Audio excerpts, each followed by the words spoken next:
Hey, what's up, everybody? My name is Chris Martinez. I am the host of Operation Agency Freedom. And of course, in my day job, I am the CEO and founder of Bloom, where we work with marketing agencies and provide management consulting and technology to increase your profit, maximize your agency's value, unlock your potential, and achieve an eight-figure exit. And today I have all the way from Copenhagen, Valerie Morris from Tintero Creative. Valerie is a digital marketing expert turned book marketing expert after launching her own bestseller in 2019. She has leveraged her extensive marketing experience to support thousands of authors to put in place simple strategic processes for launches. So welcome to the show, Valerie. Thank you for joining us. I know it's a little bit later for you, so I appreciate you staying up late to chat. Yeah, thanks for having me, Chris. Yeah, it's a little bit of a time difference from California to Denmark, but glad we were able to make the time work. Yeah, and it's also still light out there. So that I was in Copenhagen, as we talked about last year, and that Yeah, part of the world, it stays laid out pretty long, like during the summertime. yeah. Sunsets around 10 o'clock tonight, I think, is what it's been. So Wow. And it's yeah, like nice longer weather days. too. It's nice weather too, so you can like stay out and go have dinner late and Yeah. stuff like that. Yeah, That's normally you awesome. don't think of Denmark having great weather, but August is pretty hard to beat. At least that's what I'm learning. So this is Yes. kind of a short-term expat thing for us. So this is my first time experiencing Denmark in the summer, and we're here just for a few more weeks and then back home to Colorado. So Right it's been on. fun. Awesome. That's awesome. So, my first question is about the name Tintero Creative. How did you come up with Tintero? Yeah. Okay, so before I branched off and launched my business 12, 13 years ago, I guess it's Hmm. almost been 13 years. I was working in a job where my soul was being sucked out every day. And it was also one of those jobs where there was a lot of downtime and I had to look busy, but I was bored out of my mind. Are you are And you so I are would you just okay sit and saying what kind of job it is, just for context, or do you don't? sure, yeah. At the time I was just working at a doctor's office. Oh, okay. Yeah. Just um yeah, it was one of those things that like I was still trying to figure out what to do with my career direction, and Hmm. because of the economy at the time it was like I was taking whatever I could get. And so I was Hmm. working at this doctor's office and there was times when I had to look busy, but there was only so much they needed me to do. Right. And so I would sit there and doodle and brainstorm ideas for names. And so, really, my goal with the name was I wanted, when I branched off and built off my own brand, I wanted it to be something that wasn't overused. I didn't want it to Okay. be so commonplace that people, wouldn't know me from Adam. But Hmm. also, I wanted it to have a little bit of meaning. I'm not Italian, but Tintero is Italian and Okay. it's Italian for inkwell. And so from the Okay. beginning, story and writing has been like kind of a foundational piece for me. And I think with marketing, everything comes back to story. Hmm. And so that's really been fun. And then the evolution of, getting into more with writers in the last 5 years, that symbolism of just the inkwell and, writing out your story, creating content, all of that just has kind of come full circle. Wow. So did you came up with the Tintero name prior to focusing on book marketing? Was that like I kind of a did, yes. so that was kind of like a crazy coincidence that it ended up Kind being of, about like an yeah. inkwell, like Yeah, and I never set off to get into book marketing necessarily. I always loved the idea of writing a book. Honestly, when I think back to my childhood, like there were a Mhm. few things that I thought would be cool, and one of those was being a magazine publisher or like Oh, an nice. editor. And so when I got into marketing and was doing a lot with social media and creating content, longer form content from there, it kind of turned into blogs and email and Mhm. stuff like that. It felt like with each piece of content, I was creating like a mini magazine, if you will. Mhm. Like I was Mhm. creating a page or a segment of a magazine. And so I really enjoyed just kind of curating ideas and seeing like what's going to resonate with people. What can we pull together that is going to get people to spend more time with this brand, Mhm. create partnerships, all that kind of stuff. So yeah, I've always enjoyed writing books, all that, but I never set out to do book marketing. But it became one of those things that just over time, when decided I'm going to write this book, and then it's a matter of like, well, I'm going to figure this out. I'm going to Mm-hmm. reverse engineer the process, because between me and my team, we have the skills to do a lot of this stuff. A few things we didn't do on our own, but we could conceivably do a lot of the legwork. And I was like, okay, let's figure this out, because this feels really confusing. And I know it's confusing for me, so it's got to be confusing for all these so many other people as well. And Yeah. so it just became one of those things of like, we're just going to figure this out. And the process that we put together worked really well for my book. And then other people, and this is how my business first started back in the day. Like I started doing a little bit of stuff, but talking about it, and people Mm-hmm. started asking more questions and Mm-hmm. asking, hey, could you do that for me? Yeah, And so absolutely. like with mine, it was, my book came out. I sold way more books than I imagined. For me, I hit my reviews goals of, getting my certain number of 5-star reviews in around my launch easily. Like it was like no sweat to get that. And I was like, this feels easy. And then I was able to hit bestseller in multiple categories and all this Mm-hmm. stuff. I was getting a lot of good traction. It opened up the door for speaking gigs for me. Like so many doors were opened as a result of having the book. Yeah. And it was very clear to me in the process of learning all of that, that the publishing space does not necessarily think with a marketing mind. Interesting. A lot of publishers, a lot of people thinking around book launches and stuff, they're only focused around getting the book onto the platform, getting the book in hand to where, you could physically open up an envelope from, Amazon or UPS or whatever to physically pull a book out and Mm-hmm. open the pages. That is what most of the publishing industry is focused on: the layout, the flow, the book cover, Right. just the logistics of it. Right. Right. Right. But they don't necessarily think about the promotion of the book.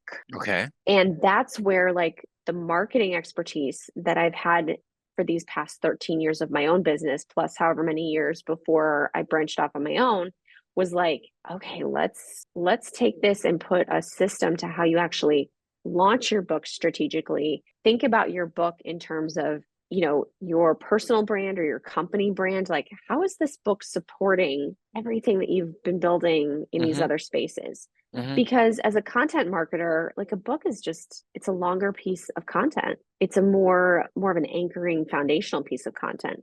So Right. yeah, that marriage between marketing and the actual book launch process has become kind of an integral piece to how I approach a book launch. Got it. Now, prior to going deep into book marketing, what Mhm. had you been doing in your agency for just like general digital marketing? What were some of the deliverables that you guys were creating for clients? Yeah, most of our clients were, I put it under the umbrella of content marketing, but a Okay. lot of people don't understand that. Clients would come to us for social media Mm-hmm. strategy, both paid and organic. A lot of times people come to us for like content creation. They wanted blogs written, they wanted emails, but then they didn't know or realize like, oh, well, I need somewhere to like something to do with this blog once I've Mm-hmm. written it. Mm-hmm. And so then it was a matter of like the conversation was, well, what channels do you have to put this out on? Do you have an email list? Do you have a Yeah. social media presence? And so then often it became a, chicken and an egg thing where you end up having both happening. But people would usually come to us for one or two, social media or content creation. Mm-hmm. And then it would be a conversation of like, okay, well, you want to have a social media presence, but what are you going to put out there on that platform? Do you have Yeah. any content to work with? And then vice versa. So, to a marketer, I tell them I do content marketing. They understand that. They understand that, okay, we're positioning brands as the authority in their industry through Mm-hmm. content. We're leading people through the customer journey with content. Yep. To the client, they don't always speak in those terms. So Right. we use other ones and focus there. But the start initially was social media. I mean, I went from working in that frustrating job where I was bored out of my mind, dreaming about someday opening my own business, to then getting the opportunity to work for an ad agency. And it was right around the time that Facebook opened its doors to people who didn't have a .edu email address. Right. And the agency was like, "Oh, you've been using Facebook for years. You've been using Twitter. Like, could you do this for our clients?" And so it was just like this open door for me to jump in and do some stuff for some really fun brands Mm-hmm. that I was just there, right place, right time in a lot Right. of ways. But it was a great opportunity to get my feet wet in such a larger environment where like they're running ads, they're running commercials, they're Mhm. doing photo shoots, like they've got all of the traditional marketing pieces. And then we added in this brand new thing called social media. Mhm. So that was kind of my first step in, and I was hooked ever since. Wow, I love that. All right. So you and I had talked before the show, and so you gave me permission to ask you Hmm. for some of this advice. Sure. So get to everybody that's listening, to give you some context, I've written 3 books in the past. My first book, I think, was in 2013 or 14. I think it was right around then. That one I became an Amazon bestseller and whatever. Second book I wrote, I don't really like that one that much, so I don't really promote that one. The third book that Ah, I wrote is right behind me. It's called Never Wear Pants Again. I love that book. I'm very, very proud of that book. And then I have a new book nice. that's coming out. By the time this airs, it's probably, well, it better be out. It's called Facts Not Feelings. And so what you'd agreed to do, Valerie, is you'd agreed to give me some advice about Hmm. how to market my book better since you're the expert. I thought this would be fun because it would give our listeners kind of some very like practical tips Hmm. as to, if they want to write a book one day, things that they can do to market the book and, or I should say, help the book market the business, right? Yep, So, yep, 100%.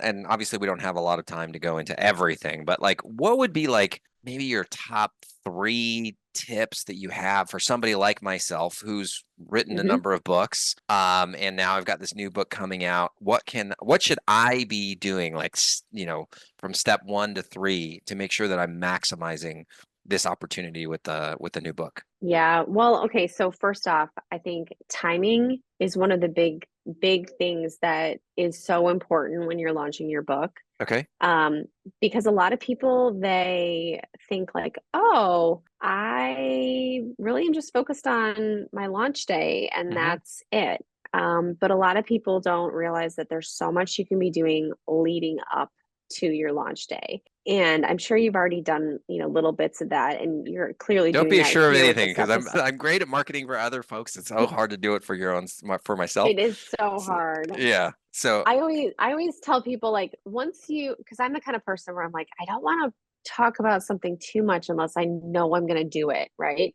okay. Because I don't want to be that person that like I like to finish what I start. I'll Okay, just say gotcha. that. So So for me, I my like book to is wait written. It's until just final rounds of edits that I'm doing. And so, perfect. yeah. Yeah, yeah. So, So you're at the point of no return, right? So like once you know like, hey, I'm committed to this, this is happening. Like that is a great opportunity to be planting seeds in people's minds about the fact that your book is coming. And you don't have to be promotional about it. It could be just telling them and taking them along for the journey of like what it's like to finish writing a book. What okay. chapter you're working on now, like what questions you are wrestling through and get people to provide input. Those are some really great opportunities to be kind of just planting the seeds. And then as you get closer to your launch day, obviously you start getting more and more advanced and more like proactive, if you will, about like, be an early reader. Do you want to, pre-order my book, sign up for this, whatever. Like you start to become a little bit more intentional with the calls to action as you get closer to your launch day. Okay. But, the best marketing happens when it feels a little bit more natural and just like you're just taking people along for the ride. And so the other thing I'll say with timing is like a lot of people rush it. And so like I had one guy, I think it was pretty shortly after I launched my book. He did Okay. not work with me, but this is just something I saw. I know this guy from being on a board together for a Hmm. nonprofit, and he first of all didn't even ask me if I would, be part of his early reader group of people, all that. But sends an email out on a Friday afternoon asking us to read his book and purchase it and do all the things on Saturday. And Okay. Saturday was his launch day. Like that was he gave less than 24 hours essentially to get that taken care of. And it was on a Saturday. Like everyone was out going out to the park or to concerts or whatever. And like Yeah. people aren't paying attention to their inbox. So it was one of those things where, he just, I think, was excited that, oh, my book is live. Like, let's get this out to the world. And you're like, okay, if you had just backed up a little bit and realized that the rest of the world has no idea your book is ready. You know it is, and you're excited about it. I get that. But the rest of the world doesn't know that. And so you could be doing all sorts of things behind the scenes and push towards whatever launch date you really want to make sure that you've done all of the back end, tasks and whatever to make sure that your marketing efforts are really going to be effective. Yeah. There's no need to rush it, you know. Right. Unless you've got some sort of time sensitive thing like, you've got a conference you're working against or whatever, but like the rest of the world has no idea your book is live. And so you are in control there. And Yeah. I get it. You really want to like get it out to the world. You're excited about it. But I try to encourage people like, just pump the brakes a little bit, put a plan in place of like how you will market this. And then all of those different pieces and parts will come together so much better because you won't feel like you're scrambling. And Yeah. and then, this is your fourth book.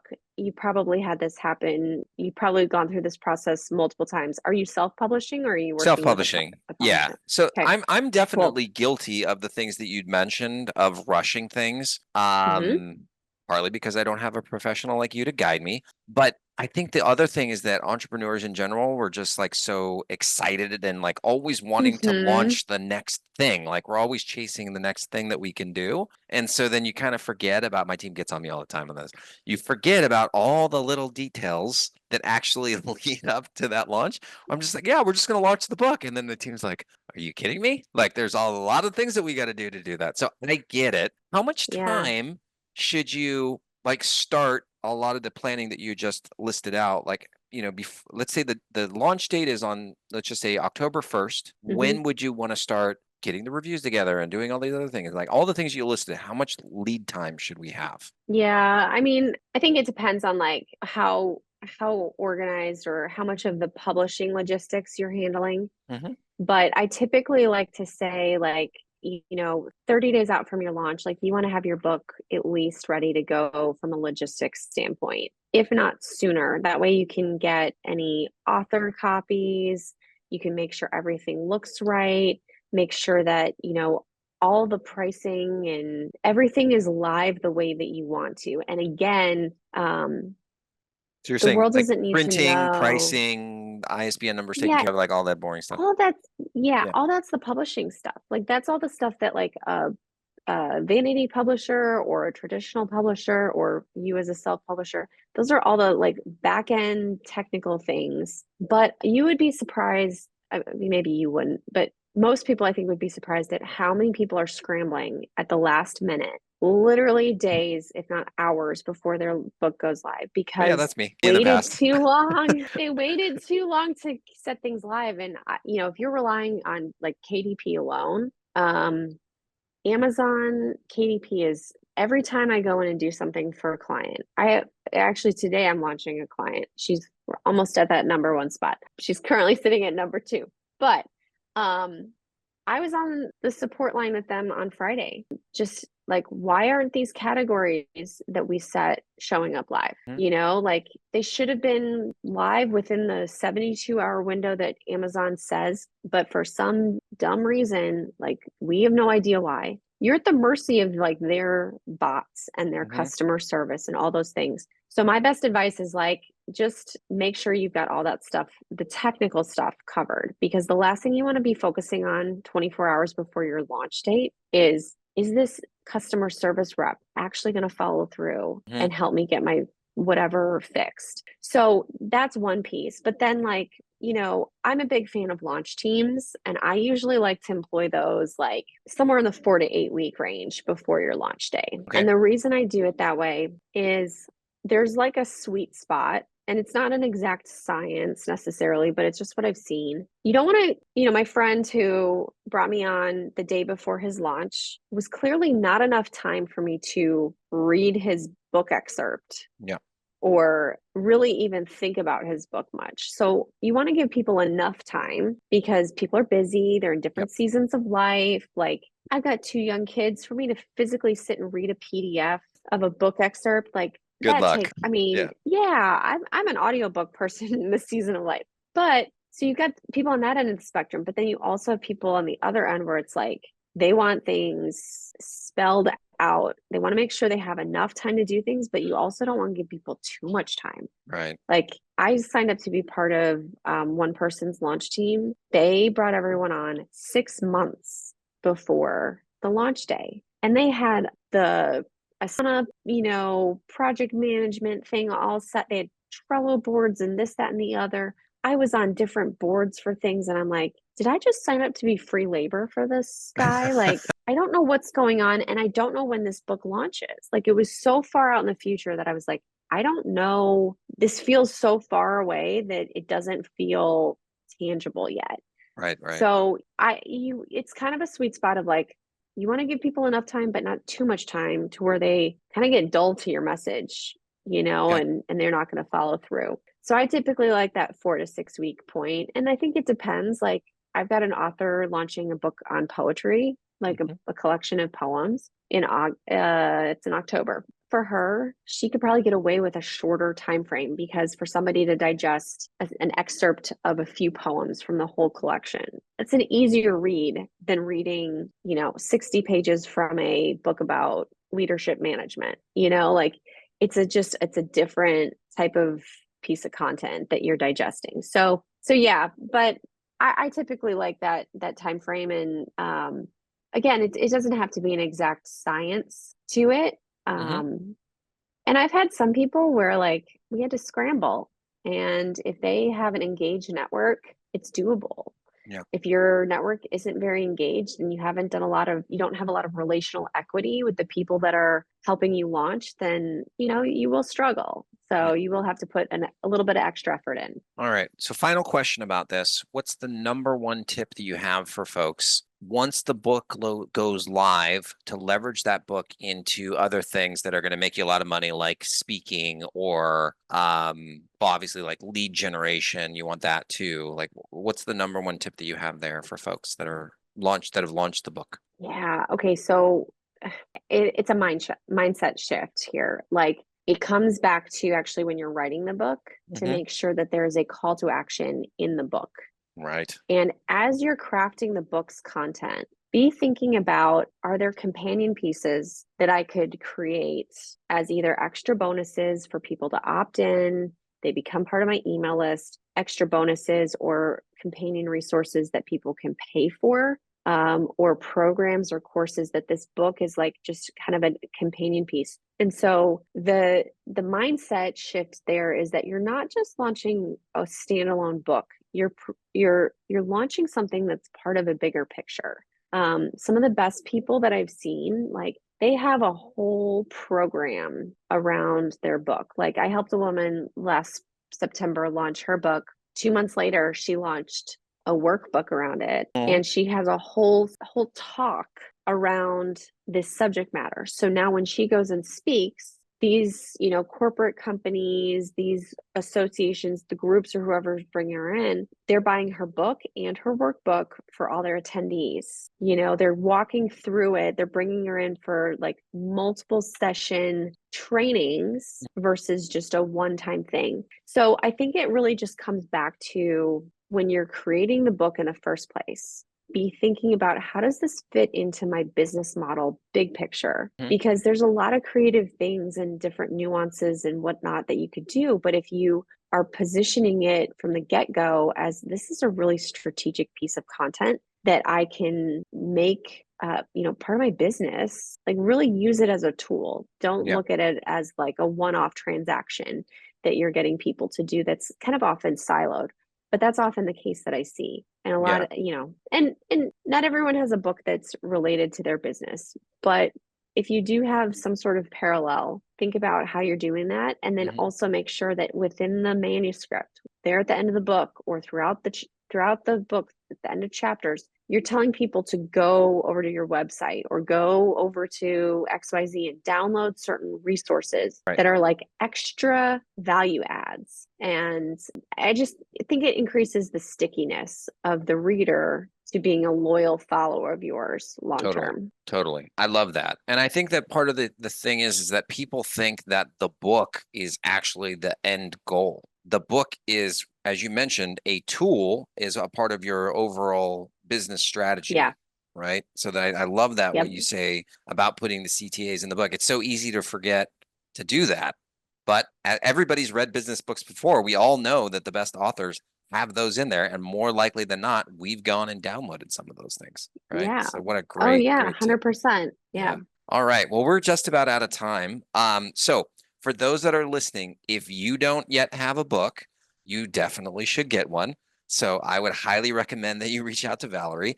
But you did mention that maybe there was an opportunity where somebody could bring you in on like almost like a white label relationship potentially. Mm. I love that idea because the costs for lead generation and running ads and cost per lead are going up. Everybody knows that. They're not coming down.